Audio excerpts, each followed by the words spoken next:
Hello everyone, welcome back to my channel. तो मैंने अपनी लास्ट वीडियो में आपको बताया था कि पॉलिनोमियल के कॉन्सेप्ट्स क्या क्या हैं, पॉलिनोमियल क्या होता है, उसके टाइप्स क्या होते हैं, ज़ीरोज़ ऑफ पॉलिनोमियल किसे बोलते हैं और डिग्री ऑफ पॉलिनोमियल हम कैसे फाइंड आउट करते हैं। तो आज हम सीखेंगे उस कॉन्सेप्ट से रिलेटेड कुछ इलस्ट्रेशंस करेंगे, आज हम कुछ प्रॉब्लम्स करेंगे। तो आज जो हम इस वीडियो में डिस्कस करेंगे उसकी स्टार्टिंग हम कर रहे हैं finding zeros of the polynomial, कि हम पॉलिनोमियल के ज़ीरोज़ कैसे फाइंड आउट कर सकते हैं अगर आपको पॉलिनोमियल दे रखा है और उसके ज़ीरोज़ आपसे पूछ रहे हैं। तो यहाँ पर मैंने एग्जांपल लिया है, एक क्यूबिक पॉलिनोमियल लिया है, एक क्वाड्रेटिक पॉलिनोमियल लिया है बच्चों। तो मैं आपको इनके ज़ीरोज़ निकाल के दिखाऊंगी। तो पॉलिनोमियल चाहे कोई भी हो, आपने क्या करना है, उस पॉलिनोमियल को ज़ीरो के इक्वल पुट करना है। Okay, so this is given like, ये आपको एक क्यूबिक पॉलिनोमियल दिया है, तो मैं एक्स क्यूब माइनस 2x को ज़ीरो के इक्वल पुट करूँगी। आप देख सकते हो यहाँ पे मैं x कॉमन लूँगी, तो x कॉमन लूँगी तो एक्स स्क्वायर माइनस 2 आएगा। अच्छा, मैं आपको एक चीज़ और बता दूँ कि ये एक क्यूबिक पॉलिनोमियल है बच्चों। तो क्यूबिक पॉलिनोमियल है, इसका मतलब यहाँ पर वेरिएबल की हाईएस्ट पावर 3 है। हाईएस्ट पावर 3 से हमको ये पता चला कि इसके कितने नंबर ऑफ ज़ीरोज़ होंगे, इसके कितने सॉल्यूशंस पॉसिबल हैं। सो इसके बच्चों 3 सॉल्यूशन पॉसिबल हैं, क्योंकि वेरिएबल की हाईएस्ट पावर है 3। तो कितने नंबर ऑफ सॉल्यूशंस होंगे इसके? 3, यानी कि नंबर ऑफ ज़ीरोज़ यहाँ पर 3 होंगे। तो अब हम फाइंड आउट करते हैं। मैंने इसे ज़ीरो के इक्वल पुट करा है, x कॉमन लिया है।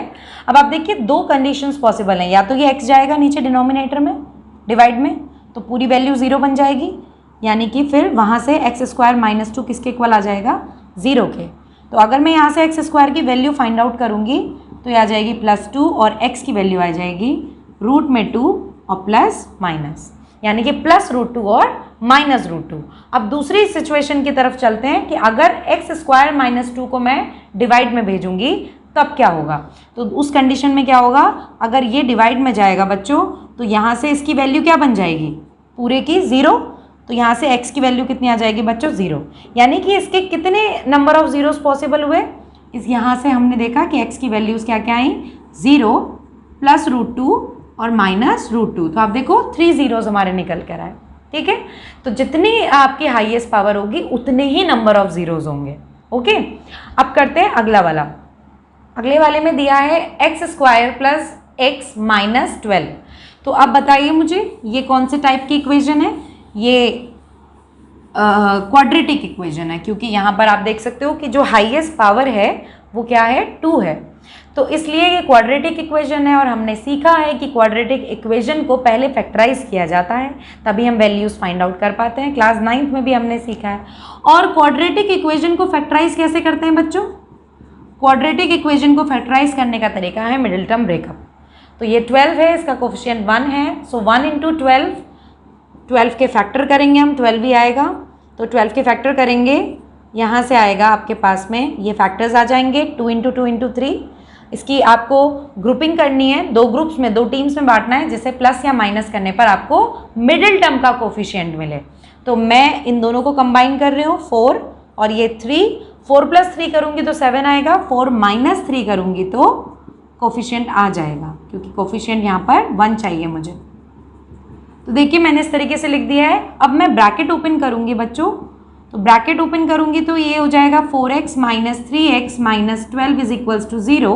और इन दोनों में क्या कॉमन आएगा? x, सो x + 4। इन दोनों में आप देखो माइनस साइन कॉमन आएगा एक तो, और 3 कॉमन आएगा, तो ये हो जाएगा x + 4 = 0। यहाँ से आप देखो x + 4, x + 4, ये भी ऑल ओवर कॉमन ले सकते हैं हम।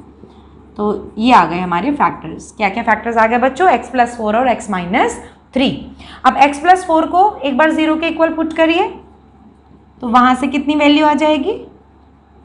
-4। और एक बार x - 3 को पुट करिए 0 के इक्वल, यहाँ से कितनी वैल्यू आ जाएगी? 3। सो 3 और -4 इस क्वाड्रेटिक इक्वेशन के ज़ीरोज़ हो गए। ठीक है, तो आई होप आपको समझ में आ गया होगा कि ज़ीरोज़ कैसे निकालने हैं। चाहे कोई सी भी इक्वेशन हो, लीनियर, क्वाड्रेटिक, क्यूबिक, आपको उसे 0 के इक्वल रख के फैक्टराइज करना है, और फिर वहाँ से आप फाइंड आउट कर सकते हैं x की वैल्यूज़। ओके, तो बच्चों चलिए अब डिस्कस करते हैं इलस्ट्रेशन 2। सपोज आपके पास में इन्होंने बोला है कि एक पॉलिनोमियल है px और इस पॉलिनोमियल का जीरोस उन्होंने आपको दिया हुआ है 1। If 1 is a zero of the polynomial px, तो आपसे पूछ रहे हैं कि a की वैल्यू यहाँ पर क्या होगी। तो एक अननोन वेरिएबल यहाँ पर a गिवन है और आपको फाइंड आउट करनी है कि उसकी वैल्यू क्या होगी। तो जीरोस पहले से दिया है बच्चों। जीरोस मैंने बताया कि ये क्या होता है, ये x का सॉल्यूशन होता है, ये x की वो वैल्यू होती है जो कि उस पूरे पॉलिनोमियल को क्या करती है, सेटिस्फाई करती है। तो हम यहाँ पर पॉलिनोमियल नोट करेंगे और पॉलिनोमियल नोट करने के बाद x की जगह पर कौन सी वैल्यू सब्स्टिट्यूट करेंगे, ये जो हमको गिवन है 1 square minus 3a minus 1 1 minus 1 is equals to 0। मैंने इसे 0 के इक्वल रखा है क्योंकि इक्वेशन को सेटिस्फाई करेगा। ओके, तो चलिए इसे सॉल्व करते हैं। 1 का square 1, so a minus 1 into 3 is 3, so minus 3a plus 3 minus 1 is equals to 0। a minus 3a is minus 2a और ये कितना आएगा बच्चों, प्लस 2 इज इक्वल्स टू 0। तो यहां से वैल्यू आ जाएगी माइनस 2, इधर माइनस से minus cancel, a is equals to 1। So this is how we will solve. तो चलिए अब करते हैं अगली इलस्ट्रेशन।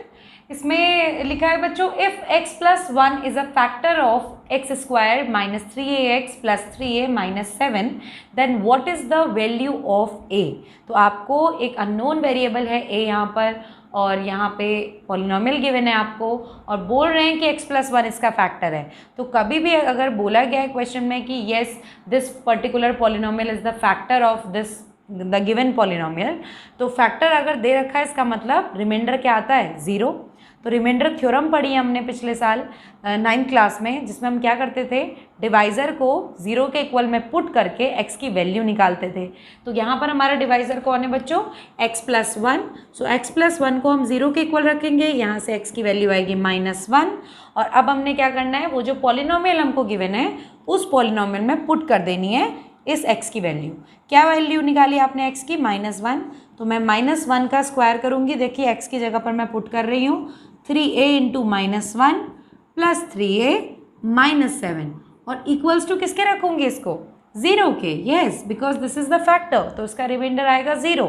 फाइन, तो माइनस 1 का square 1 minus minus plus 3a minus 7 equals to 0।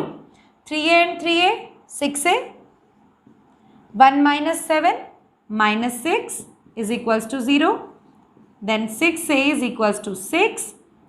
सो यहाँ से आ जाएगा बच्चों a की वैल्यू 1। तो इस तरीके से हम अननोन वेरिएबल की वैल्यू फाइंड आउट कर सकते हैं, जैसे पिछले क्वेश्चन में भी हमने करी और इस क्वेश्चन में भी करी। तो अब बढ़ते हैं अपने अगले कंसेप्ट की तरफ, जिसमें हम सीखेंगे relationship of zeros and the coefficient of the polynomial. So let's move to. तो अब हम पढ़ेंगे बच्चों relationship of zeros and coefficient of polynomials के बारे में कि ये रिलेशनशिप क्या है जीरोस और कोफिशिएंट का। तो चलिए, हमारे पास में दो फॉर्म्स में डिवाइडेड हैं relationships between zeros and the coefficient. पहले मैं बात करूंगी आपसे क्वाड्रेटिक पॉलिनोमियल की, उसके बाद में आऊँगी क्यूबिक पॉलिनोमियल पर। तो अगर आपको कोई भी क्वाड्रेटिक पॉलिनोमियल दिया है तो हम उसे किस फॉर्म में उसको हम प्रेजेंट करते हैं बच्चों, हम उसको रिप्रेजेंट करते हैं ax square plus bx plus c, इस तरीके से, राइट। अब देखिए इसमें आपको ये मालूम है कि कितने नंबर ऑफ जीरोज होंगे इसके, क्योंकि ये क्वाड्रेटिक पॉलिनोमियल है और इसमें हाईएस्ट पावर क्या है x की, 2। तो इसके कितने नंबर ऑफ जीरोज होंगे, इसमें नंबर ऑफ जीरोज होंगे बच्चों 2। अब हमको मालूम नहीं है कि वो 2 जीरोज क्या क्या होंगे, तो हम लेट करेंगे उन्हें अल्फा एंड बीटा। फाइन, तो दो रिलेशन है यहाँ से बच्चों, एक तो है सम ऑफ जीरोस का, sum of zeros means alpha plus beta. So alpha plus beta होता है हमारा माइनस बी अपॉन ए के इक्वल। ये बी और ए क्या है बच्चों, b is the coefficient of x and a is the coefficient of x square. ठीक है, तो बी जो है यहाँ पर वो एक्स का कोफिशिएंट है और ए जो है यहाँ पर हमारा वो एक्स स्क्वायर का कोफिशिएंट है। दूसरा जो रिलेशन है इसमें दूसरा रिलेशन है बच्चों प्रोडक्ट ऑफ ज़ीरोज़ का, यानी कि अल्फ़ा इंटू बीटा, यानी कि alpha beta. Alpha beta equal होता है C अपॉन A के, ठीक है, जिसमें C जो है हमारी कांस्टेंट टर्म है और A जो है वो एक्स स्क्वायर का कोफिशिएंट है। तो ये दो रिलेशन है बच्चों का, किनके? क्वाड्रेटिक पॉलिनोमियल के ज़ीरोज़ के और उनके कोफिशिएंट के। अब मैं आपको बताऊंगी कि क्यूबिक पॉलिनोमियल के अगर आपको ज़ीरोज़ गिवन है तो उनके ज़ीरोज़ और उनके कोफिशिएंट का क्या रिलेशन है।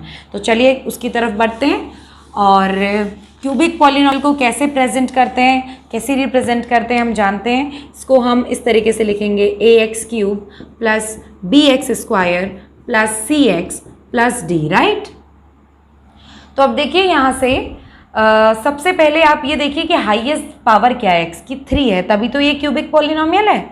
तो इसके कितने नंबर ऑफ ज़ीरोज़ होंगे? इसके 3 नंबर ऑफ ज़ीरोज़ होंगे।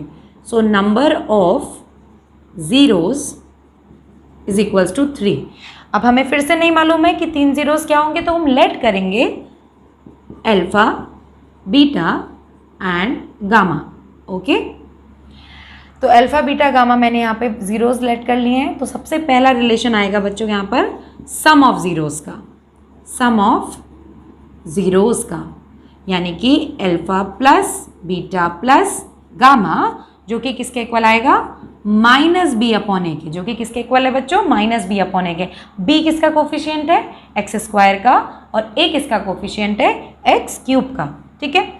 दूसरा रिलेशन है बच्चों sum of product of zeros, sum of product of zeros, यानी कि जो ज़ीरोज़ गिवन है उनके प्रोडक्ट का सम। तो उनके प्रोडक्ट का सम क्या होगा? Alpha beta plus beta gamma plus gamma alpha, है ना। तो इनका रिलेशन इक्वल होगा बच्चों C अपॉन ए के, यस, C अपॉन ए के। C कांस्टेंट टर्म है और A है हमारा कोफिशिएंट ऑफ x³, ठीक। अब आते हैं इसके थर्ड रिलेशन की तरफ। थर्ड रिलेशन क्या है? Product of zeros. Product of zeros में आपको सिंपली तीनों का प्रोडक्ट कर देना है, यस। प्रोडक्ट ऑफ ज़ीरोज़ होगा बच्चों यहाँ पे alpha beta gamma which is equals to minus d upon a, minus d upon a. D क्या है यहाँ पर? कांस्टेंट टर्म है, और ए क्या है बच्चों? कोफिशिएंट ऑफ x³, ठीक है। सो आई होप आपको ये रिलेशनशिप जो है समझ में आ गया होगा ज़ीरोज़ और कोफिशिएंट का, दोनों टाइप के पॉलिनोमियल के लिए, क्यूबिक के लिए भी और क्वाड्रेटिक के लिए भी। तो अब इतना प्रैक्टिस करिए, और जो भी आपके डाउट्स हैं अब तक सिखाए गए टॉपिक से रिलेटेड कमेंट सेक्शन में ज़रूर लिख के दीजिए, और आपके जो भी डाउट्स होंगे वो अगले वीडियो में सॉर्ट आउट किए जाएंगे। तो मिलती हूँ आपको अपने अगले वीडियो में नए टॉपिक के साथ। तब तक के लिए bye bye. Thanks for watching the video.